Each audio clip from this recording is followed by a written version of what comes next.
வணக்கம். தினமலர்.com மாலை 4 மணி செய்திகள். முக்கிய நிகழ்வுகள். திமுகவிலிருந்து கருணாநிதியின் மகன் அழகிரி தற்காலிகமாக நீக்கம். தேமுதிகவுடன் கூட்டணி விவகாரத்தில் முரண்டு பிடித்ததால் நடவடிக்கை. மேற்கு வங்கத்தில் பஞ்சாயத்தார் உத்தரவுப்படி 13 பேரால் இளம்பெண் கற்பழிப்பு. நாட்டையே அதிர்ச்சிக்குள்ளாக்கிய சம்பவம் குறித்து சுப்ரீம் கோர்ட் தானாக முன்வந்து விசாரணை. போலீசாருக்கு எதிராக கேஜ்ரிவால் நடத்திய போராட்டம் குறித்து சுப்ரீம் கோர்ட் நோட்டீஸ்.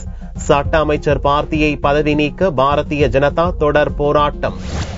விரிவான செய்திகள்.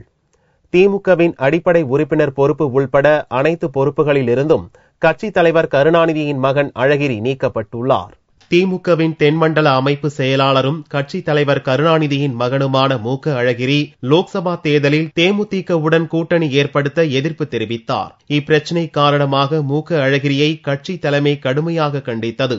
அழகிரியின் ஆதரவாளர்கள் கட்சியிலிருந்து சஸ்பெண்ட் செய்யப்பட்டதோடு கட்சி விரோத நடவடிக்கைகளில் தொடர்ந்து ஈடுபட்டால் கட்சியிலிருந்து அழகிரியும் நீக்கப்படுவார் என்று திமுக பொதுச் செயலாளர் வாயிலாக கருணாநிதி எச்சரித்திருந்தார். அதன் பிறகும் மதுரையில் திமுக தலைமையுடன் மோதல் போக்கை வெளிப்படுத்தும் வகையில் சுவரொட்டி போரில் அழகிரி ஆதரவாளர்கள் ஈடுபட்டு வருகின்றனர். இந்நிலையில் வெள்ளியன்று திமுக பொதுச் செயலாளர் அன்பழகன் வெளியிட்ட அறிக்கையில் மூக்க அழகிரி கட்சியிலிருந்து தற்காலிகமாக நீக்கப்பட்டிருப்பதாக தெரிவிக்கப்பட்டுள்ளது. கட்சியின் கட்டுப்பாட்டை காப்பாற்றவும் பிரச்சினைகளுக்கு தீர்வு காண கட்சி அமைப்புகளை கலந்து பேசாமல் சிலர் செயல்பட்டு வந்ததாகவும் திமுகவுடன் கூட்டணி சேர நினைக்கும் கட்சிகளின் தலைமையை பற்றி அவதூறாக பேசியவர்கள் மீது இந்த ஒழுங்கு நடவடிக்கை மேற்கொள்ளப்பட்டதாகவும் இதுபோன்ற துரோக செயல்களில் ஈடுபட்டவர்கள் மீது எடுக்கப்பட்ட ஒழுங்கு நடவடிக்கையை கடுமையாக விமர்சித்தும் முறையற்ற விவாதங்களில் நேரிடையாக ஈடுபட்டும் கட்சியினரை தொடர்ந்து பணியாற்ற விடாமல் குழப்பம் ஏற்படுத்தி வரும் தென்மண்டல அமைப்பு செயலாளர் அழகிரியை கட்சியின் உறுப்பினர் பொறுப்பு உட்பட அனைத்து பொறுப்புகளிலிருந்தும் தற்காலிகமாக நீக்குவதாக அன்பழகன் அந்த அறிக்கையில் தெரிவித்துள்ளார். கட்சி கட்டுப்பாட்டை காப்பாற்ற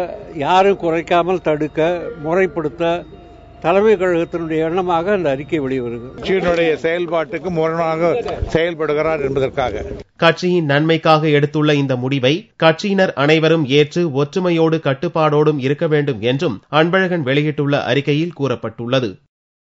தேமுதிகவுடன் கூட்டணி அமைப்பதற்காகவே திமுகவிலிருந்து அழகிரி ஓரம் கட்டப்பட்டிருப்பதாக கட்சி வட்டாரங்களில் கூறப்படுகிறது. தேமுதிகவுடன் கூட்டணி பேச்சு நடத்தி வரும் திமுகவுக்கு முக்கியமான முட்டுக்கட்டையாக இருப்பவர் அழகிரி என்று கூறப்படுகிறது. கடந்த தேர்தலில் தன்னை புறக்கணித்ததோடு கடுமையாக விமர்சித்த விஜயகாந்துடன் கூட்டணி கூடாது என்று அழகிரி வலியுறுத்தி வந்தார். இப்பிரச்சினை காரணமாக ஏற்பட்ட மோதலில் அழகிரிக்கு ஆதரவாக அவரது ஆதரவாளர்கள் களம் இறங்கினர். அழகிரியை ஆதரித்து போஸ்டர் யுத்தம் நடந்தது. இதனால் அழகிரி ஆதரவாளர்கள் கட்சியிலிருந்து தற்காலிகமாக நீக்கப்பட்டனர். கட்சி தேர்தலில் போட்டியிட அழகிரி ஆதரவாளர்களுக்கு அனுமதி மறுக்கப்பட்டதால் ஸ்டாலின் ஆதரவாளர்கள் மீது வன்கொடுமை சட்ட பிரிவின் கீழ் அழகிரி ஆதரவாளர்கள் புகார் செய்தனர். இது கருணாநிதிக்கு கடும் கோபத்தை ஏற்படுத்தியது.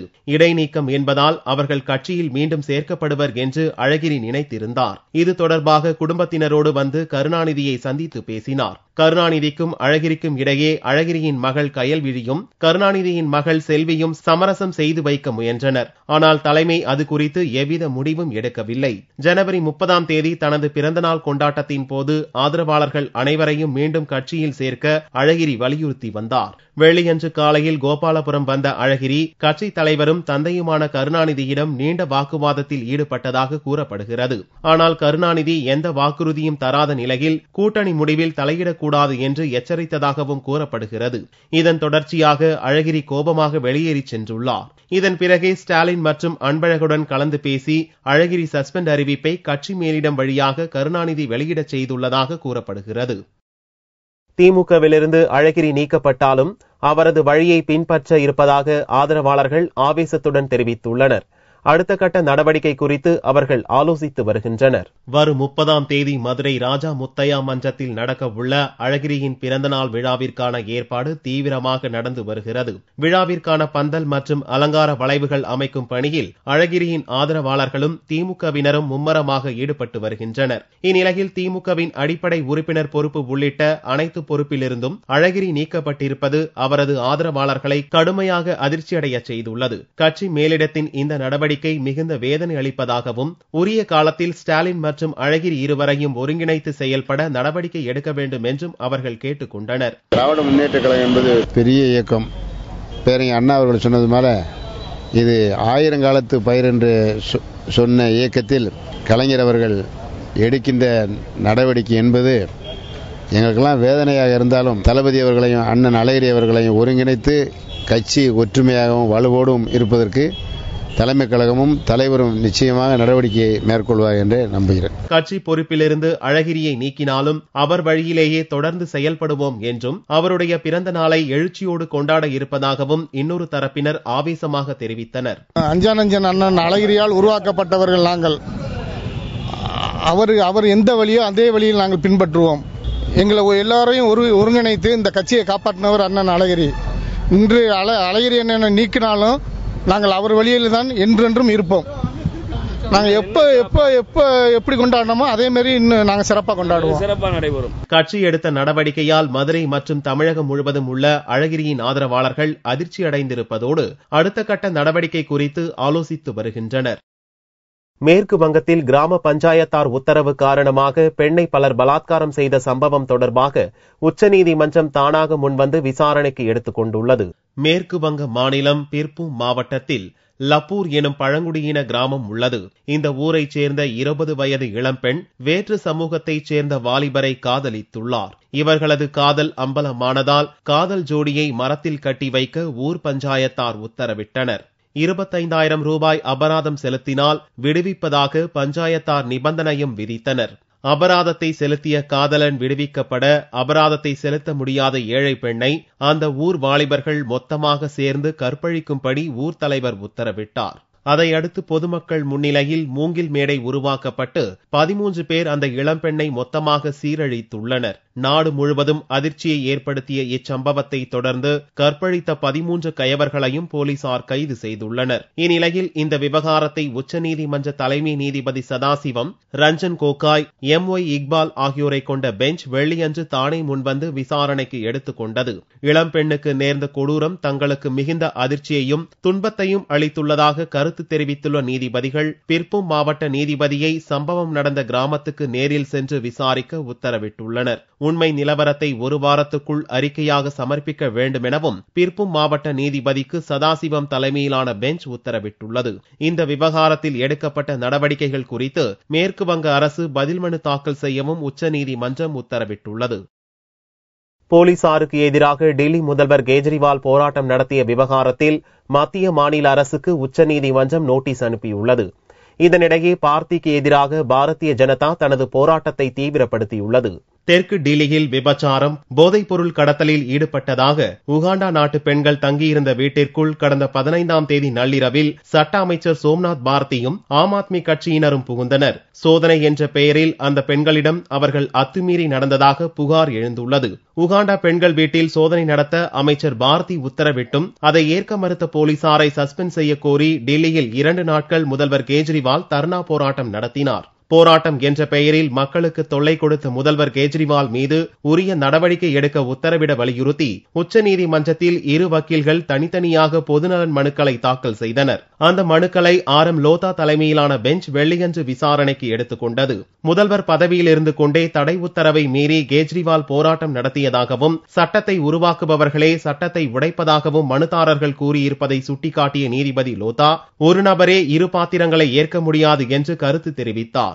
மேலும் மத்திய அரசுக்கும் டெல்லி மாநில அரசுக்கும் நோட்டீஸ் அனுப்பவும் உத்தரவிட்ட நீதிபதிகள் 6 வாரங்களுக்குள் பதில் மனுக்களை தாக்கல் செய்யவும் உத்தரவிட்டுள்ளனர். சோம்நாத் பாரதியை அமைச்சர் பொறுப்பிலிருந்து நீக்க பல தரப்பிலிருந்து வந்த கோரிக்கையை முதல்வர் கேஜ்ரிவால் நிராகரித்துவிட்ட நிலையில் பாரதிக்கு எதிராக பாரதிய ஜனதா கட்சியினர் போராட்டத்தை தீவிரப்படுத்தியுள்ளனர். டெல்லியில் வெள்ளியன்று 14 இடங்களில் பாரதிய ஜனதா கட்சியினர் போராட்டங்கள் நடத்தினர். आज हम उपराज्यपाल से मिल रहे हैं, कल पुलिस कमिश्नर से मिले थे.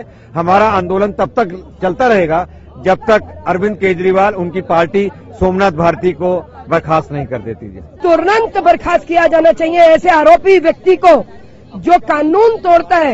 कानून तोड़ने वाला व्यक्ति कभी भी कानून मंत्री दिल्ली का नहीं हो सकता. பாரதிய ஜனதா சட்டசபை தலைவர் ஹர்ஷ்வர்தன், மாநில தலைவர் விஜய் கோயல் என பல்வேறு நிர்வாகிகள் தலைமையேற்று நடத்திய இந்த போராட்டங்களில் ஆயிரக்கணக்கான தொண்டர்கள் பங்கேற்றனர். கண்ணியமான 100% ஓட்டுப்பதிவை நடத்த களமிறங்கியுள்ள தேர்தல் கமிஷன் ஓட்டுக்கு பணம் கொடுத்தாலும் வாங்கினாலும் சட்டப்பூர்வ நடவடிக்கை எடுக்க தயாராகியுள்ளது. தமிழக தேர்தல் அதிகாரி பிரவீன்குமார் சென்னை தலைமைச் செயலகத்தில் வெள்ளியன்று செய்தியாளர்களை சந்தித்தார். ஜனவரி 25ஆம் தேதி தேசிய வாக்காளர் தினத்தை கொண்டாடுவது தொடர்பாக விவரித்த பிரவீன்குமார், பணத்திற்கு ஓட்டுகளை விற்காமல் கண்ணியமாக ஓட்டுப்பதிவு நடக்கவும் 100% ஓட்டுப்பதிவு கொண்டு வரவும் பல்வேறு விழிப்புணர்வு நிகழ்ச்சி நடத்தப்படுவதாக தெரிவித்தார். அனைவருக்கும் வாக்காளர் அடையாள அட்டை வழங்கப்பட்டுவிடும் என்றும் தற்போது தேர்தல் கமிஷன் பேஸ்புக் வசம் வாக்காளர்களுடன் கலந்துரையாடி வருவதாகவும் பிரவீன்குமார் தெரிவித்தார். இந்த வாக்காளர் தினமோட தீம் இருக்கு எத்திக்கல் ஓட்டிங். எத்திக்கல் ஓட்டிங் மனசாட்சியோடு எல்லாரும் ஓட் போடணும், ஒரு லஞ்சம் ஆகாமல் ஓட் போட வேண்டியிருக்கும். அதான் இது கேம்பெயின் நேஷனல் ஓட்டர் டே. இதே கேம்பெயின் நம்ம நேஷனல் ஓட்டர் டே வந்து ஆரம்பி எலெக்ஷன் வரை பண்ண போறோம். இன்னைக்கு ஒரு Facebook page for elections launch பண்ணிருக்கோம்.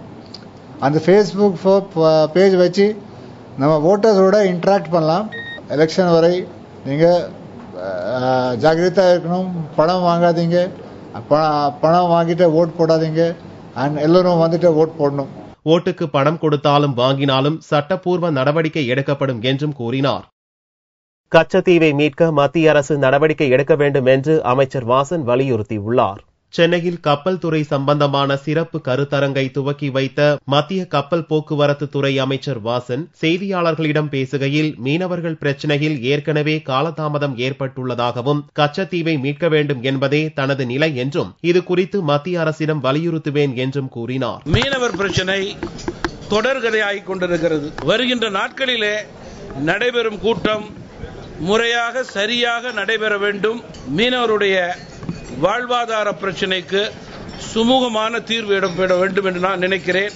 அதனை மனதில் வைத்தே நான் செயல்பட்டுக் கொண்டிருக்கிறேன். கச்சத்தீவிலே அனைத்து உரிமைகளையும் தமிழக மீனவர்களுக்கு பெற்றுத்தர வேண்டும் என்பதுதான் தமிழக மக்களுடைய ஒட்டுமொத்த கோரிக்கை. அதனை வலியுறுத்தி கச்சத்தீவு சம்பந்தமாக 1974ஆம் ஆண்டு போடப்பட்ட ஒப்பந்தத்தை முழுமையாக மறுபரிசீலனை செய்து தமிழக மீனவர்களுடைய வாழ்வாதாரம் சிறக்க தேவையான அனைத்து நடவடிக்கைகளையும் எடுக்க வேண்டும்.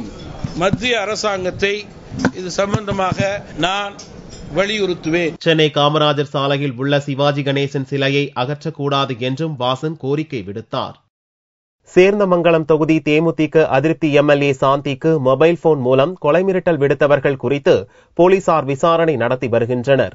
நாமக்கல் மாவட்டம் சேர்ந்தமங்கலம் தொகுதி எம்எல்ஏ சாந்தி கடந்த ஆண்டு மே மாதம் முதல்வர் ஜெயலலிதாவை சந்தித்து பேசினார். அதையடுத்து பல்வேறு அரசு விழாக்களில் அவர் அதிமுக அமைச்சர்களுடன் இணைந்து பங்கேற்றார். தேமுதிகவின் அதிருப்தி எம்எல்ஏக்கள் அணியில் இடம்பெற்றுள்ள சாந்தி சென்னையிலிருந்து சொந்த ஊரான முள்ளுக்குறிச்சிக்கு காரில் சென்று கொண்டிருந்தார். அப்போது அவருடைய மொபைல் போனுக்கு வந்த அழைப்பில் பேசிய மர்ம நபர் தகாத வார்த்தைகளால் பேசியதுடன் கொலை மிரட்டல் விடுத்துள்ளார். இது குறித்து ஆயில்பட்டி போலீசாரிடம் சாந்தி புகார் அளித்தார்.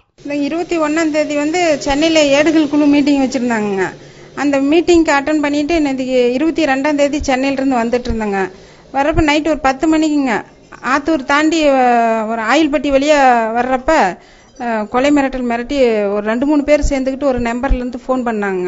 ஃபர்ஸ்ட் ஆபாசமான பேச்செல்லாம் பேசினாங்க. நான் கட் பண்ணிட்டேன். அந்த போன்லாம் நான் எடுத்துக்கலிங்க. ரெண்டாவது எம்எல்ஏன்னு தெரிஞ்சு உன்னை என்னைக்கா இருந்தாலும் கொலை பண்ணாத விட மாட்டோம் நாங்க அப்படின்னு சொல்லிட்டு மிரட்டுறாங்க. அதனால எனக்கு பயந்து போய் தாங்க உடனே 10 நிமிஷத்துல ஆயில்பட்டி ஸ்டேஷன் வந்துச்சுங்க. அங்க போய் கம்ப்ளைண்ட் கொடுத்திருக்கேங்க ஸ்டேஷன்ல. வழக்கை பதிவு செய்த போலீசார் சாந்திக்கு கொலை மிரட்டல் கொடுத்தவர்கள் குறித்து விசாரணை நடத்தி வருகின்றனர். சில மாதங்களுக்கு முன்பும் இதேபோன்று எம்எல்ஏ சாந்திக்கு கொலை மிரட்டல் விடுத்த வழக்கில் தேமுதிக நிர்வாகிகள் சத்யா, பாண்டியன் ஆகியோர் கைது செய்யப்பட்டது குறிப்பிடத்தக்கது. தங்கத்தின் விலை வெள்ளிக்கிழமை அன்று சவரனுக்கு 40 ரூபாய் அதிகரித்திருந்தது. ஒரு சவரன் தங்கம் 22,384 ரூபாய்க்கு விற்பனையானது. 1 கிராம் ஆபரண தங்கம் 2,798 ரூபாயாக இருந்தது. வெள்ளி கிராமுக்கு 70 காசுகள் அதிகரித்து 48 ரூபாய் 10 காசுகளுக்கு விற்பனையானது. பார்வெள்ளியின் விலை 44,930 ரூபாயாக இருந்தது. சென்னை மெரினா கடற்கரையில் குடியரசு தின விழா அணிவகுப்பு மற்றும் கலை நிகழ்ச்சிக்கான இறுதிக்கட்ட ஒத்திகை விறுவிறுப்பாக நடந்தது. வரும் ஜனவரி 26ஆம் தேதி குடியரசு தினத்தை முன்னிட்டு சென்னை மெரினா கடற்கரை காந்தி சிலை அருகே முப்படைகளின் அணிவகுப்பு மற்றும் கலாச்சார நிகழ்ச்சிகள் நடைபெறுவது வழக்கம். அதற்கான முதற்கட்ட ஒத்திகை நிகழ்ச்சி திங்களன்று காலை நடந்தது. தொடர்ந்து இறுதிக்கட்ட ஒத்திகை நிகழ்ச்சி வெள்ளிக்கிழமையன்று நடந்தது.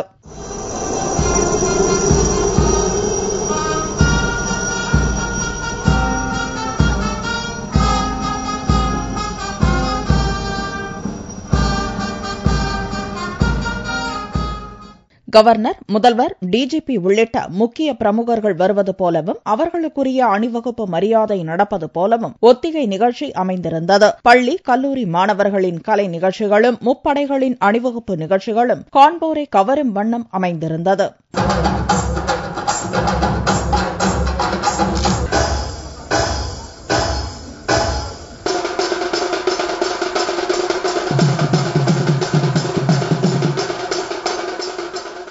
ஞாயிறன்று நடக்கவுள்ள குடியரசு தின விழாவிற்கான அனைத்து ஏற்பாடுகளும் விறுவிறுப்பாக நடந்து வருகிறது. பார்வையாளர்களுக்கான பகுதி, விருந்தினர்களுக்கான பகுதி என்று அனைத்தும் தயார் நிலையில் உள்ளன. அணிவகுப்பு ஒத்திகை முடியும் வரை அப்பகுதியில் போக்குவரத்து மாற்றம் செய்யப்பட்டிருந்தது. கலங்கரை விளக்கம் முதல் போர் நினைவு சின்னம் வரை இறுதிக்கட்ட ஒத்திகை நிகழ்ச்சி நடந்து முடிந்துள்ளது. மீண்டும் செய்திகள் இந்திய நேரப்படி இரவு 8 மணிக்கு. வணக்கம்.